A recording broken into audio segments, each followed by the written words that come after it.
बुद्धि।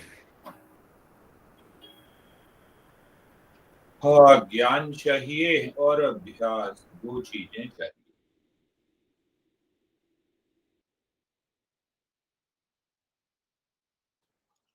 तो ज्ञान और समझ जो है वो सत्संग से मिलती है।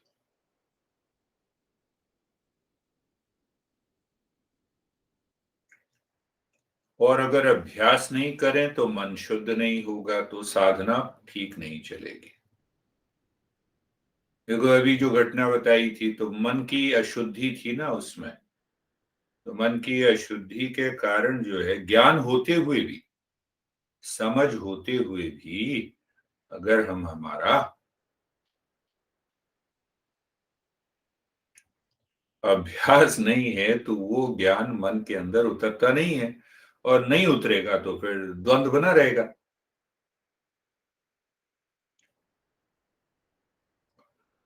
तो अंदर के संस्कार जब बदलते हैं, और अंदर के संस्कार तभी बदलते हैं जबकि हमारे मन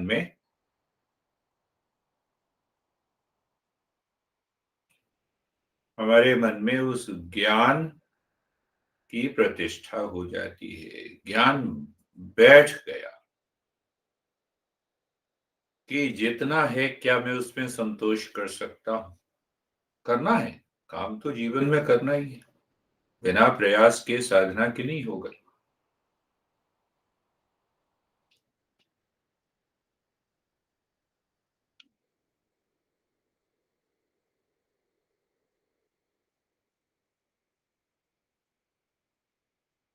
दो चीजें हैं, बुद्धि और अभ्यास। बुद्धि और बुद्धि से ज्ञान, और ज्ञान से अभ्यास।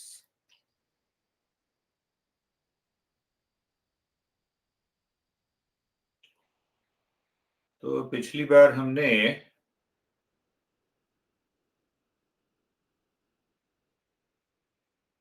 इसको हम गहराई से और समझें, सत्संग।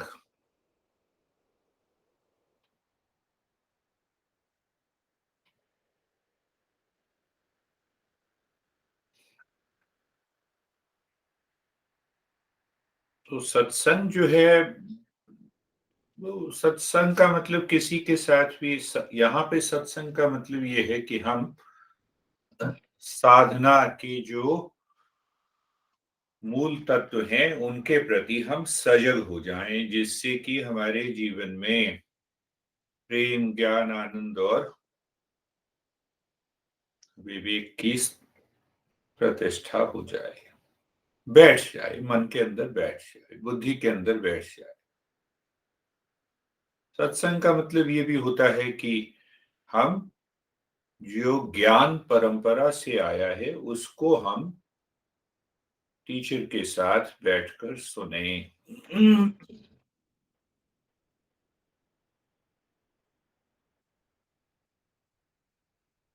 अब छोटी सी बात देखो कि अभी सुन रहे हैं, कोई छोटा विचार मन के अंदर आ गया, और छोटा विचार मन के अंदर आ गया, तो वो छोटा विचार का मतलब कि बाहर का कोई विचार, अभी वो समय नहीं है, अभी वो कंडीशन नहीं है, अभी हम ज्ञान की बात कर रहे हैं, और उसने मन को दुखी कर दिया। अब वो दुखी मन के साथ ही सुन रहा है। तो देखो, जो घटना घटी उसके बारे में बार बार विचार आते रहे होंगे। अच्छा, ये भी कर लें, वो भी कर लें, अच्छा ऐसे कर लें, अच्छा नहीं ऐसे करेंगे तो ये हो जाएगा। तो द्वंद्व बन गया। तो साधक के जीवन में ये द्वंद्व रहना नहीं चाहिए। इसीलिए भी हमें बार बार सुनना है, बार बार सुनते रहना है। तो जो सिद्धांत दिए हैं, जो हमारे गुरुओं ने बताए हैं, जो शास्त्रों में है, वो बार बार सुनने से बुद्धि के अंदर ज्ञान प्रतिष्ठित हो जाता है। अब बुद्धि के अंदर तो ज्ञान आ गया, पर मन को बदलना है। मन नहीं बदलेगा तो मन फिर उधर भागेगा। तो इसका मतलब ये है कि हमने सुना, फिर दोबारा सुना और मनन किया। जैसे उदाहरण मैं हमेशा देता हूं कि भाई, शांति मेरा स्वभाव है। ठीक है जी, ये ज्ञान है। समझ गए? समझ गए। पर बाहर की कोई परिस्थिति आई तो शांति गायब हो गई। हम आ गए गुस्से में, हम लड़ने लग गए। तो मन की जो स्पीड है वो एकदम बढ़ गई। जब वो गुस्सा आता है, जब हम दुखी होते हैं, जब किसी समस्या हमारे मन के अंदर बार बार जाती है, तो मन की स्पीड बढ़ जाती। ऐसे थोड़ा कहोगे कि भाई मैं आज 1 घंटे के बाद गुस्से में आऊंगा। मन शांति में क्रोध नहीं कर सकता। मन शांति में इधर उधर नहीं भाग सकता। तो सत्संग जो है वो बुद्धि को दिशा देता है। बुद्धि के अंदर जो भ्रम है उसको नई दिशा देता है। बुद्धि ने ये मन के द्वारा सोच लिया है कि मुझे इतना पैसा मिल जाएगा तो मैं सुखी हो जाऊंगा। इस भ्रम को दूर कर देता है, क्योंकि सुख तो है ही नहीं पैसे में। पर पैसा भी जरूरी, कमाना तो जरूरी, जिससे कि शारीरिक जरूरतें पूरी हो सके। तो मन के अंदर क्या है कि दो चीजें हैं। एक तो इच्छा है काम करने की, वहां तक ठीक है कि हम सुबह उठे, जो ऑफिस का काम है, जो अपना काम है, हमने वो काम कर दिया।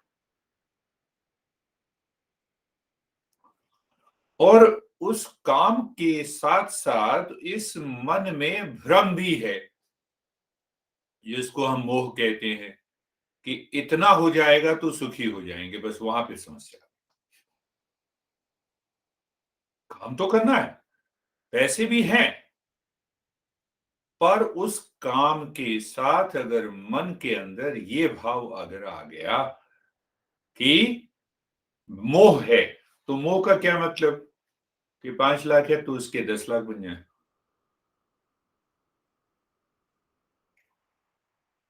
तो उसको दूर करने के लिए सत्संग जरूरी है कि बार बार हम स्पष्ट रूप से ये कहें कि ज्ञान हमने समझा, कुछ भी कर लें।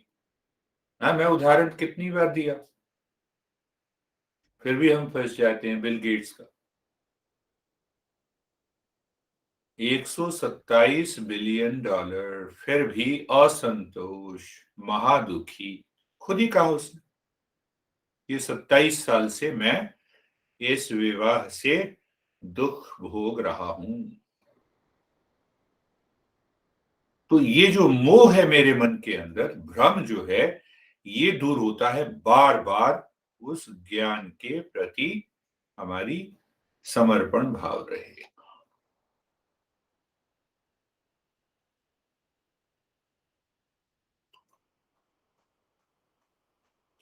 मन जो है वो उसी मोह में बार बार ना जाए।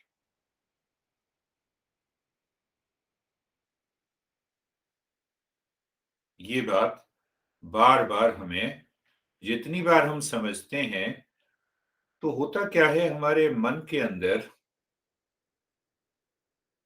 मन जो है शुद्ध हो गया। एक बात हो गई। इसको और कुछ दूसरे ढंग से और भी हम समझ सकते हैं कि मन अंदर जो है वो पानी की तरह जो है बिल्कुल तरल हो गया, खाली हो गया। खाली हो गया, जिसमें कि दया का भाव है, जिसमें शांति का भाव है, जिसमें प्रेम का भाव। ये समझो कि एक नारियल की तरह हो गया, कि नारियल के अंदर जो पानी है उसकी सुरक्षा के लिए बाहरी खोल जो है वो बहुत ही कड़ा होना होता।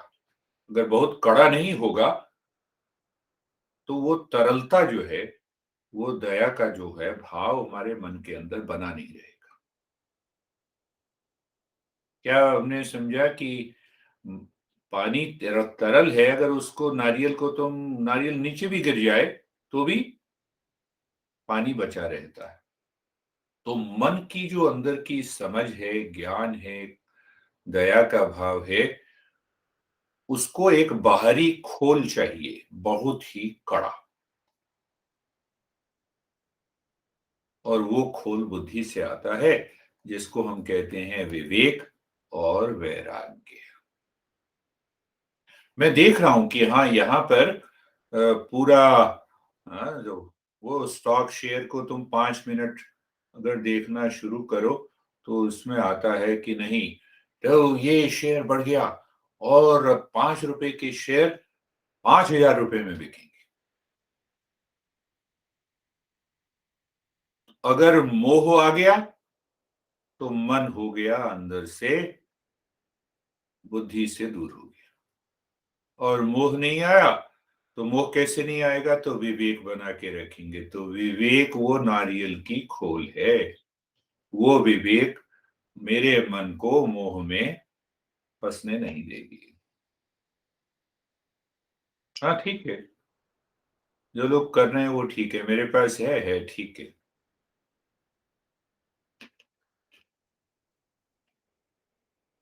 तो अगर ये नहीं होता तो सत्संग क्या देता है? सत्संग ये देता है कि ये जो ज्ञान की जो हमारी परंपरा है, उस ज्ञान के कारण हमारे मन में जो इधर उधर के विचार आते हैं, जिससे कि हम मोह में फंस जाते हैं, जिससे कि हमें कई बार बड़ा लॉस हो जाता है, कई बार हम बड़े दुखी हो जाते हैं, संबंधों में दुखी हो जाते हैं, किसी चीज का लॉस हो जाता है, मन हमेशा कई हफ्तों तक, दिनों तक दुखी रहता है। वो दुख, वो समस्या हमारे मन से हट जाएगी।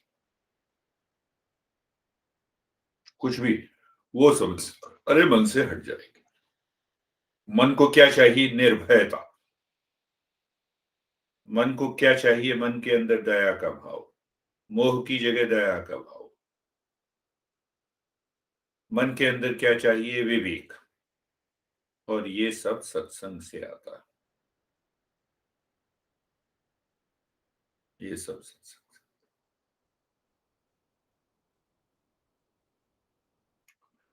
हमारा मन जब पूरी तरीके से बदलाव नहीं आएगा, रूपांतरण नहीं होगा, 24/7 उस मन के अंदर पूरी तरह से रूपांतरण हो गया है। जब, और ये रूपांतरण कौन करेगा? विवेक और वैराग्य। वैराग्य बाहरी खोल है। हम किसी का विरोध नहीं कर रहे, हम अपने अंदर देख रहे हैं कि शांति मेरे अंदर है। वैराग्य का ये मतलब है, ये मतलब नहीं कि वैराग्य का मतलब ये है कि अच्छा मैंने ये भी खाना छोड़ दिया, ये भी पीना छोड़ दिया। लोग करते हैं ना कि अच्छा उपवास कर लेते हैं जी, आज आज ये नहीं खाएंगे क्योंकि मंगलवार। तो फिर हनुमान जी क्या बुधवार को नहीं जिंदा रहते? बुधवार को हम सारे कर्म कर लेंगे? नहीं। तो ये खोल बनानी है बाहरी, इतना तगड़ा खोल बन जाए कि नहीं, हनुमान जी 7 दिन है हमारे साथ। तो 7 दिन है तो मोह मंगलवार का नहीं रहेगा, बुधवार का नहीं रहेगा, 7 दिन है। तो रूपांतरण के लिए सत्संग चाहिए। अब विवेक की, वैराग्य की बात की, वैराग्य कैसे आएगा? विवेक से। तो विवेक का क्या मतलब? कि विवेक जिससे कि हम मोह को अलग कर सके, अटैचमेंट को हमने अलग कर दिया, आसक्ति को अलग कर दिया, मोह को अलग कर दिया, तो दुख उसी समय दूर हो जाता। देखो फिर वही उदाहरण अपने, वो विचार अभी भी चल रहे होंगे, अच्छा ये कैसे हो जाएगा, अच्छा मिलेगा या नहीं मिलेगा, या पूरा होगा या नहीं होगा, तो द्वंद आ गया। द्वंद कहां से आया? क्योंकि विवेक नहीं था, वैराग्य नहीं था। और विवेक कैसे आएगा? विवेक ज्ञान से आएगा, सुनने से आएगा। विवेक का मतलब कि ज्ञान से हमने मोह को अपने से अलग कर दिया, अटैचमेंट को अलग कर दिया। क्यों अलग कर दिया? क्योंकि यही अटैचमेंट दुखी करता। देखो और उदाहरण लो कि सुबह उठे, रात में सोए तो कोई विचार नहीं है, जैसे ही सुबह उठे मन, अगर वो विवेक का खोल नहीं है तो मन शुरुआत कर देता है जागते ही कि मुझे ये चाहिए, मुझे ये चाहिए, मेरे पास इतना हो जाए। तो ये हमारी इच्छा आ गई, और मन जब उसको बार बार दोहराता है तो आसक्ति आ गई, और आसक्ति आ गई तो मोह उसके साथ आएगा, और मोह जब साथ में आ गया तो इच्छा उत्पन्न हो गई, और इच्छा अब कर्म में बदलेगी। उस इच्छा के दो भाग, कर्म में तो एक तो काम करना है, आम काम करना है, तो उस काम के साथ अगर मोह है, हम फंस गए। तो हमारे पूरे जीवन में अगर मोह आ जाता है तो फिर मन दुखी होगा। इसको कह सकते हैं कि एक माइंड सेट बन गया, एक हमारी आदत बन गई, एक हमारी आदत सी बन जाती है। इस आदत को तोड़ना ही होगा, माइंड सेट बन जाता है। हम कहते हैं ना, no we have a mind set, और ये माइंड सेट बनता है इन्हीं आसक्ति से, मोह से। मन जो बनता है, माइंड सेट बनता है, वो इसी मोह से बनता है। अब और देखो, इसके आगे बढ़ो कि अगर सत्संग नहीं हुआ, यानी बुद्धि के अंदर स्व का ज्ञान नहीं बैठा, तो मन जो है फिर मोह की यात्रा पे निकल दे पड़ता है, और दुखी हम खुद होते हैं, अपने कारण दुखी। अपने कारण मैं दुखी हूं, मेरे मन के कारण मैं दुखी हूं। मेरे मन ने मोह किया, तभी तो मैं जाकर किसी काम को मैंने सही ढंग से नहीं निभाया।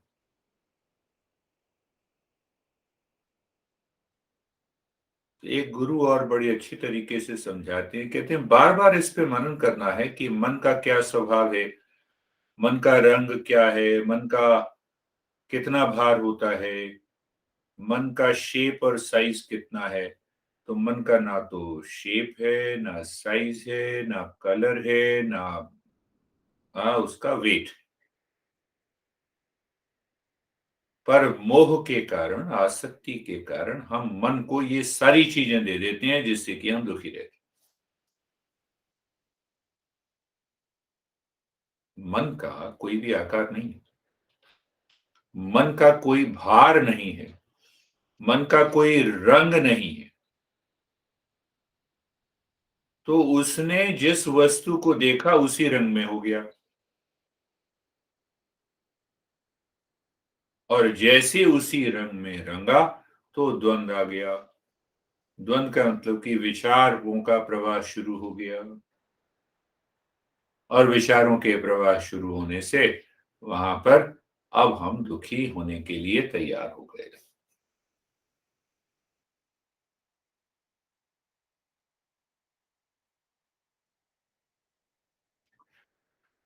और ये भाव जो है हमारे मन में आदत बना दी, उसने संस्कार बना दिए, और अब आदत बन गई, संस्कार बन गई, तो अब मन उसी तरह से काम करना शुरू करेगा। हम मोह में आ गए, और मोह में एक नहीं दूसरी बात से दुखी होते हैं। कई लोग मुझे कहते नहीं थी, ये व्यक्ति खराब है इसीलिए मैं इसको छोड़ना चाहता हूं। तो हमें क्या देखना है कि हमारे मन ने क्यों कहा कि ये व्यक्ति खराब है, मैं इसके साथ नहीं रहना चाहता, मैं इसके साथ डिवोर्स करना चाहता हूं। तो ऐसा मेरा मन क्यों कह रहा है? कि मेरे मन के अंदर वो योग्यता नहीं है जिससे कि मैं इस व्यक्ति के साथ रह सकूं। समझे?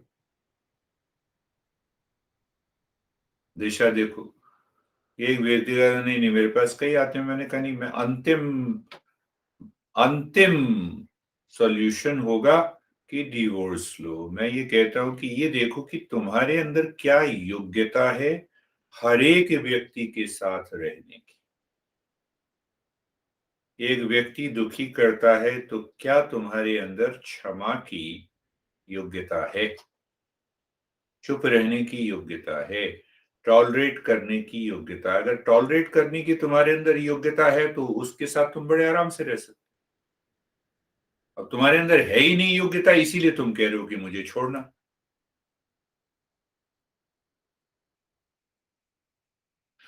तो अगर ये मन के अंदर ये भाव बना रहेगा, इस तरह के विचार बने रहेंगे, तो फिर तो किसी व्यक्ति के साथ तुम क्वालिफाइड नहीं हो रहने के लिए। तो देखना अपने को है ना। ये मिलता है सत्संग से, ये एक नई दिशा मिलती है। अच्छा अच्छा, अच्छा मैं तो अभी तक ये सोच रहा था ये व्यक्ति गलत है, इस तरीके से गलत है, मुझे उसी व्यक्ति के विषय में विचार आते जा रहे हैं, मेरा मन भरा हुआ था उसके प्रति। मैं ये प्रूव करना चाहता था कि ये व्यक्ति, इस व्यक्ति के साथ नहीं रहना। क्या मैंने कभी ये विचार किया कि क्या मेरे अंदर योग्यता है कि मैं हर एक व्यक्ति के साथ रह सकूं? उसके लिए मन को बदलना पड़ेगा। उसके लिए मन के अंदर जितने भी नेगेटिव थॉट आते हैं, फीलिंग आती है, हम रिएक्ट करना चाहते हैं, उसको बिल्कुल बदलना पड़ेगा। जब मन मोह के साथ किसी भी संबंध को बनाए, चाहे पति पत्नी का बनाए, पिता का संबंध बनाए, मोह के साथ अगर उसका संबंध बना है, यानी संबंध में पीछे मोह है, तो वो व्यक्ति हमेशा हर एक व्यक्ति से दुखी हो जाएगा। कुछ दिन लगेंगे, एक व्यक्ति के साथ बड़ा अच्छा है, पर कुछ दिनों के बाद वो मन जो है उस व्यक्ति से भी ऊब जाएगा।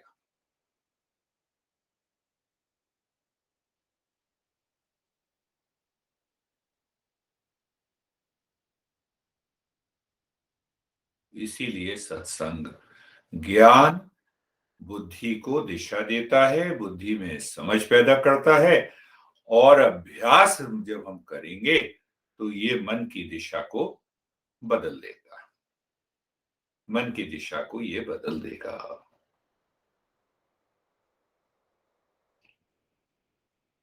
इसीलिए पिछली बार जब हमने किया तो मन की दिशा को बदलने के लिए हमने क्या, सर्वेषां स्वस्तिर्भवतु। तो मन के अंदर वो मोह के विचार हैं, तो बार बार सर्वेषां स्वस्तिर्भवतु, सभी स्वस्थ हों, सर्वेषां शांतिर्भवतु। विचार से ही तो हमारा मन मोह में गया है, तो हम दूसरे विचार ले आए जिससे कि मोह को हम बदल सकें।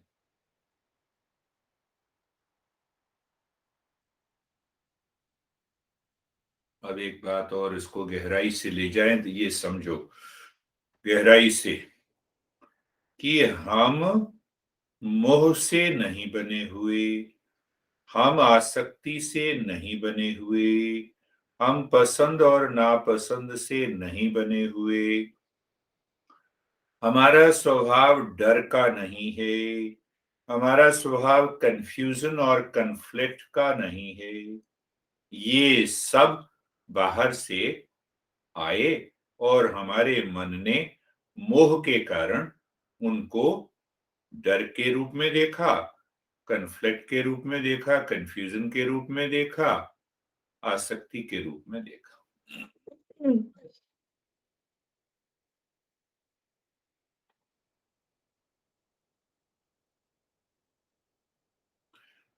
तो जब बुद्धि के अंदर ज्ञान है और उस ज्ञान के अंदर समझ है, समझ का नाम ही विवेक है।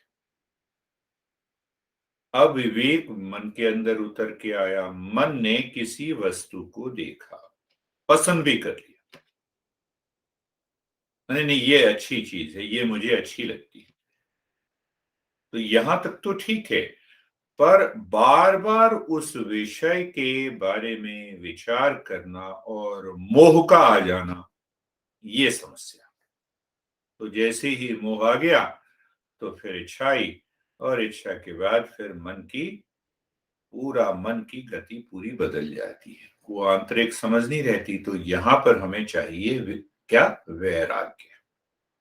वैराग्य का इतना ही मतलब है कि मन स्मरण रखे, याद रखे कि ये शांति मेरे अंदर है, प्रेम मेरे अंदर है, ज्ञान मेरे अंदर है, मैं सबसे धनवान हूं क्योंकि शांति मेरा स्वभाव है।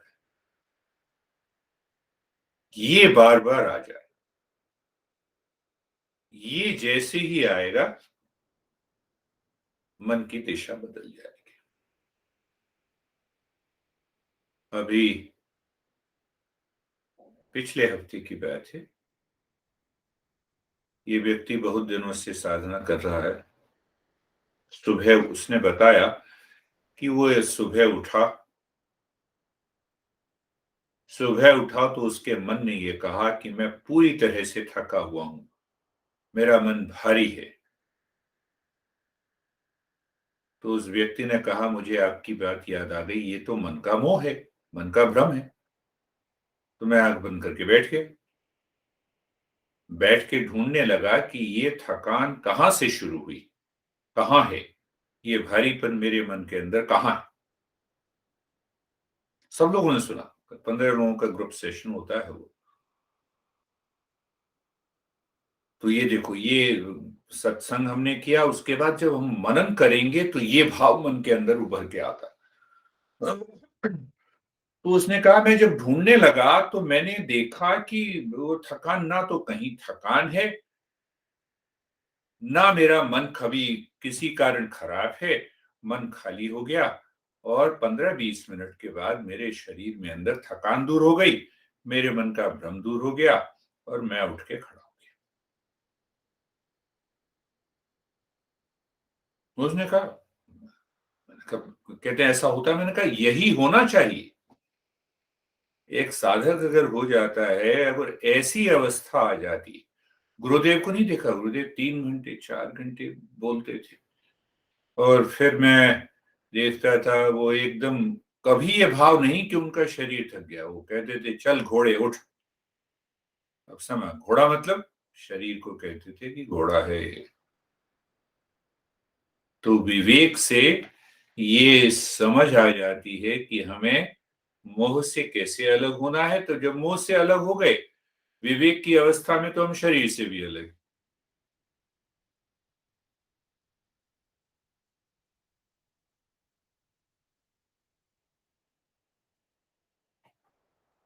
मन की 3 बीमारियों के कारण ही आदत हमारी आदत, हमारा स्वभाव बनता है।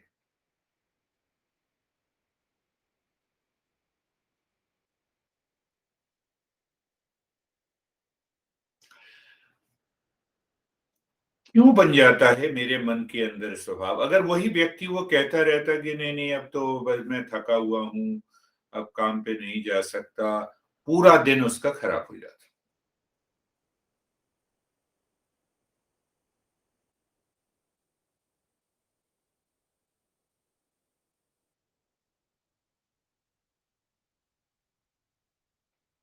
तो यहाँ पे विवेक को और आगे बढ़ाएं तो हम ये देखते हैं कि पैसा होना एक बात है, पर उस पैसे के साथ सुखी होना दूसरी बात है। शादी हो जाना एक बात है, बट हैप्पी मैरिज होना अलग बात है। बिल्कुल अलग। भोजन सबसे बढ़िया है, जो कि न्यूट्रिशन डाइट एक्सपर्ट ने कहा है कि ये खाना खाने से हमारे शरीर का स्वास्थ्य सबसे उत्तम रहेगा। भाई पहले शरीर पचा तो सके उस खाने को, अच्छे से अच्छा खाना। बहुत जीवन में बहुत सारी चीजें अच्छी हैं। तो यहाँ पे बार बार मनन करने से हमें ये समझ में आता है कि बाहर जो भी हम कर्म करते हैं वो कर्म करना अलग है, पर उस कर्म में सुखी होना अब पूरी तरह से अलग है। हम अकेले हैं, शादी कर ली फिर भी अकेले हैं, फिर भी अकेले हैं। पैसा है बहुत ज्यादा फिर भी है, वो पैसा, पैसे के कारण हम सुखी नहीं। सुखी होना दूसरी बात, पैसा होना अलग बात, अच्छे से अच्छा खाना होना अलग बात है, एक बात है। पर वो खाना मेरा शरीर पचा सके, ये दूसरी बात। धीरे धीरे हम आगे बढ़ रहे हैं, इसका क्या मतलब हुआ? इसका मतलब ये हुआ कि बाहरी कोई भी चीज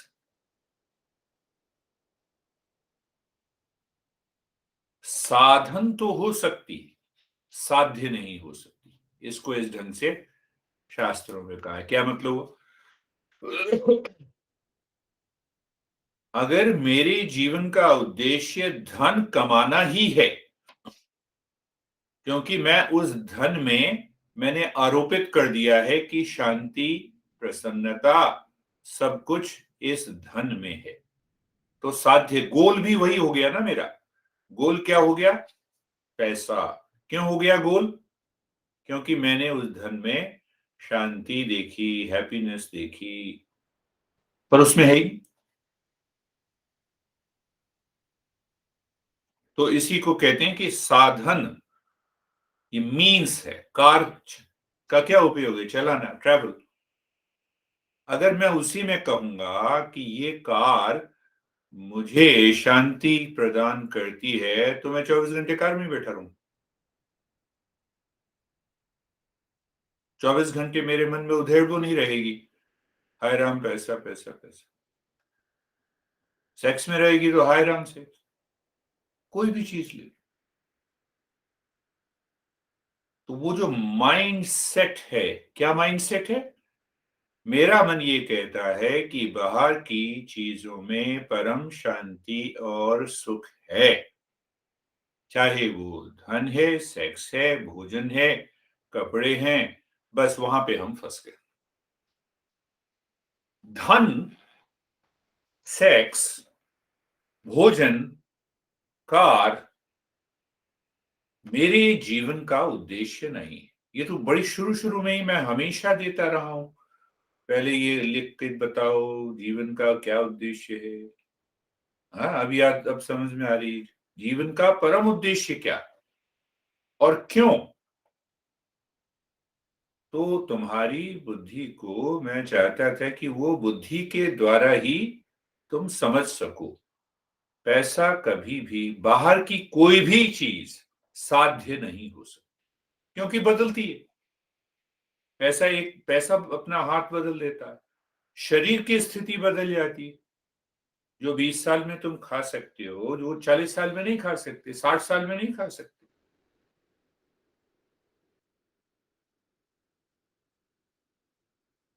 तो ये जो माइंड सेट है, जो हमारे स्वभाव और विचार को और व्यक्तित्व को बनाता है, तो ऐसा स्वभाव की साधन साध्य हो जाए तो गुण गोविंद जी, पर जीवन में हमेशा हम दुखी रहेंगे। अब दुखी कैसे रहेंगे? अब दुख आ गया ना। बिना बात के बैठे बिठाए दुख आ गया, बैठे बिठाए।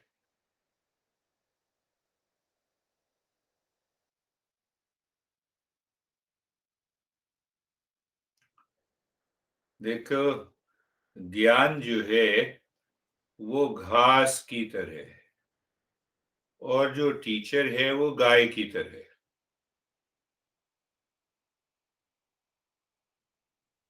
तो गुरुदेव को मैं देखता था, मैंने कहा गुरुदेव आपको क्या जरूरत है, आप 2 बजे उठ के फिर आप माला लेके बैठ जाते हैं। कहते हैं हाँ कोई जरूरत नहीं है, पर जरूरत है। तो जरूरत मुझे अपने लिए नहीं है, पर जब मैं ये करता हूं, तुम सब देखते हो, तो तुम्हारे अंदर भी तो प्रेरणा आएगी ना, कि जब मेरे गुरुदेव ऐसा करते हैं तो मैं क्यों नहीं कर सकता।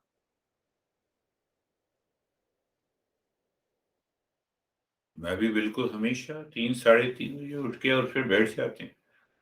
करना ही है, पता है फिर भी करना है। तो होता क्या है कि बार-बार और तीसरी बात गुरुदेव ये कह रहे हैं, कहते हैं मैं जब भी बैठता हूँ ज्ञान तो असीमित है, ज्ञान अनंत है, तो फिर ज्ञान की कोई और लहर मन में आ जाती। तो वो फिर मैं तुम सबको बता देता हूँ। ज्ञान तो असीमित है। यानी एक ही ज्ञान को, एक ही समझ को, एक ही प्रिंसिपल को, एक ही सिद्धांत को कई तरीकों से बताया जा सकता है। तो इसीलिए हमारी परंपरा में ये कहा है कि टीचर कोई भी हो इस परंपरा का है तो उसको अपनी साधना करते रहनी ही चाहिए, निरंतर करती रहनी चाहिए।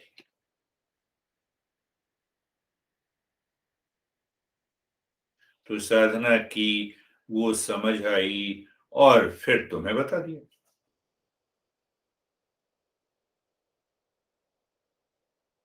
ये निरंतर चलती रहनी चाहिए। तभी एक टीचर अपने साधक के मन के ऊपर अच्छी तरह से कार्य करना सिखा सकता है, उससे पहले नहीं।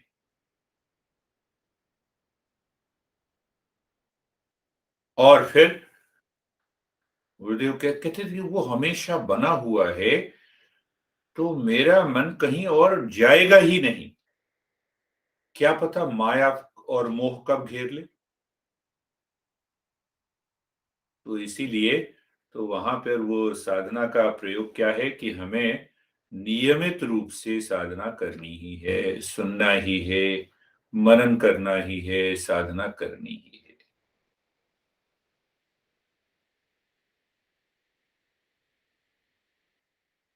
अब इससे क्या होगा? शुरू शुरू में मन बार बार हमें अपसेट करेगा, बार बार आसक्ति करेगा, बार बार खींचेगा बाहर। पर हम बार बार सुनते हैं तो वो मन फिर वापस अंदर आएगा। तो एक दिन अवस्था ऐसी आ जाएगी कि अंदर मन पूरी तरह से शांत इसीलिए हो गया कि उसने अंदर शांति देख ली, तरलता आ गई, पानी आ गया। और बाहर नारियल की तरह, खोल की तरह एक बड़ी स्ट्रॉन्ग दीवार बन गई। और उस दीवार का नाम है विवेक और वैराग्य। अब कोई कितना भी कह ले, अब इधर से उधर हम हिलने वाले नहीं। मेरा मन नहीं हिला।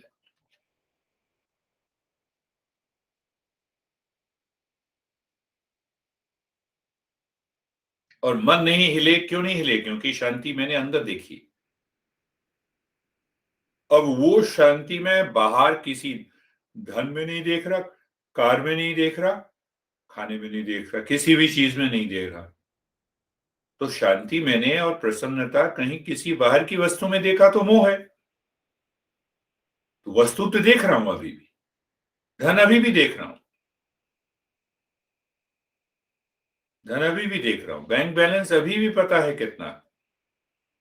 पर अब उसमें मोह नहीं है।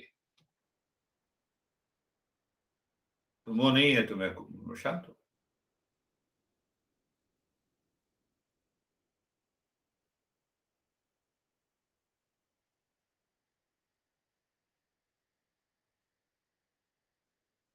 तो विवेक और वैराग्य का वो इतना स्ट्रॉन्ग खोल बनना चाहिए और अंदर मन शांत रहना चाहिए।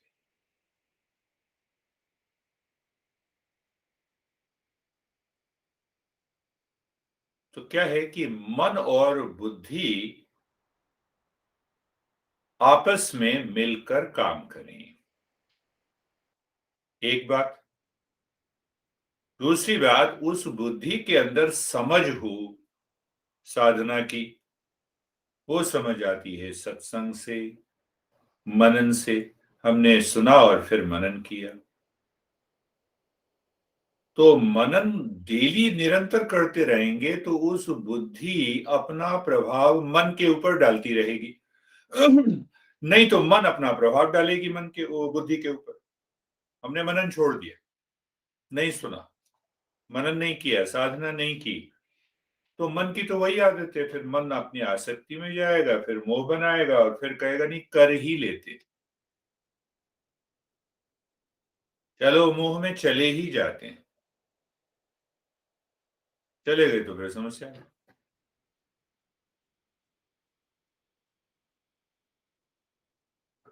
तो बिना सत्संग के, बिना समझ के मन फिर क्या करेगा? बाहर कोई भी परिस्थिति आएगी, कोई भी व्यक्ति होगा, कोई भी घटना घटेगी, उसमें मोह के साथ अपना काम करेगा। और मोह के साथ जब काम करेगा, सत्संग नहीं हुआ, तो ये मन बुद्धि के ऊपर अपना शासन करेगा। बुद्धि भी कहेगी ठीक है, जब कर रहे हो तो ऐसे ही करो। हम कहते हैं नहीं नहीं, मैंने बड़ी बुद्धि के साथ विचार किया कि 5 लाख यहाँ पे डालेंगे तो 10 लाख हो जाएंगे। वो बुद्धि जो है ना, बाद में खुद को ही कोसती, खुद को कोसती है कि ये क्या कर दिया। सोचो। तो वो बुद्धि क्यों आई? वो मन के कारण, कि मन ने अपना प्रभाव बुद्धि के ऊपर डाला।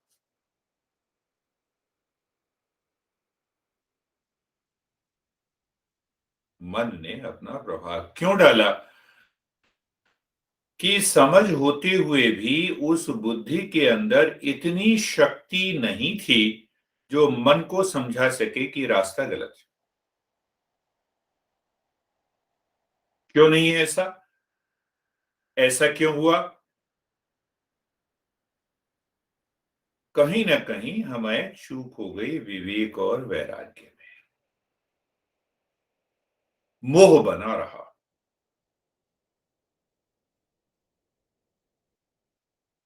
तो जब वो मोह बना रहेगा, तो देखो अब दोनों बातें हैं कि मोह और विवेक एक साथ नहीं रह सकते। हम ये भी कहेंगे अच्छा ये मोह भी है और विवेक भी है, नहीं, ये एक साथ रह ही नहीं सकते। हाँ, आग और पानी एक साथ नहीं रह सकते, एक को जाना होगा।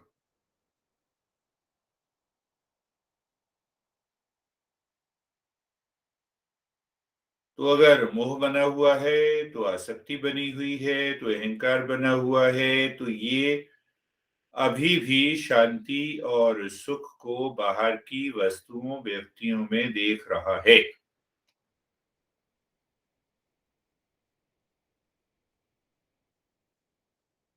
और विवेक का मतलब है कि शांति मेरे अंदर है, कुछ भी हो जाए। बाहर की जितनी भी वस्तुएं हैं, व्यक्ति हैं, सिचुएशन, वो सब केवल साधन है, साध्य नहीं। ये मन के अंदर पूरी तरह से बैठ गया। ये मन के अंदर पूरी तरह से बैठ गया तो समस्या एकदम गिर जाती है, दूर हो जाती है। तो मन और बुद्धि सत्संग से बड़े नजदीक आते हैं, दिशा एक मिल जाती है श्रेयस की। छोटी छोटी बातें हैं इस क्रम में कि बुद्धि के अंदर ज्ञान गया साधना का, मन उसको बार बार फॉलो कर रहा है, तब क्या होगा? यही उस व्यक्ति के साथ हुआ जिसने मुझे ये अपनी कहानी बताई कि मैंने उसको इनर वॉइस, तुम्हारा मन जो है वो अंदर की बात को सुनेगा। अंदर कौन? अपने स्व की बात को सुनेगा। वो स्व कहेगा इधर मत जाओ, फिर भी मन मार देता है तो मोह, मन फॉलो करता है तो हम सही रास्ते पे।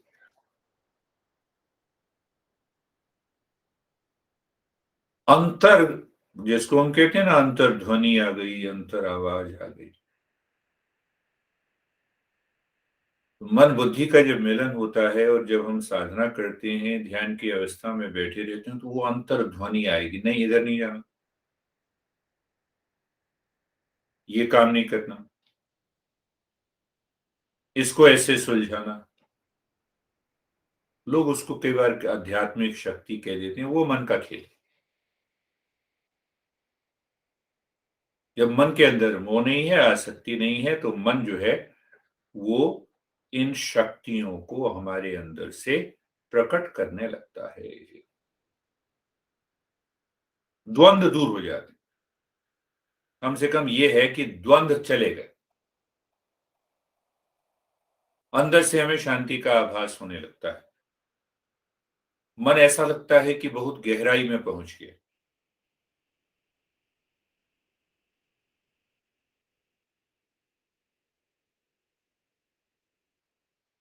तो मन की जो योग्यता है उसमें कोमलता भी आ गई, हायर लेवल ऑफ अवेयरनेस भी आ गया, शांति भी बनी रही। तो इस अवस्था में वो मन जो है इनर वॉइस को पकड़ पाता है।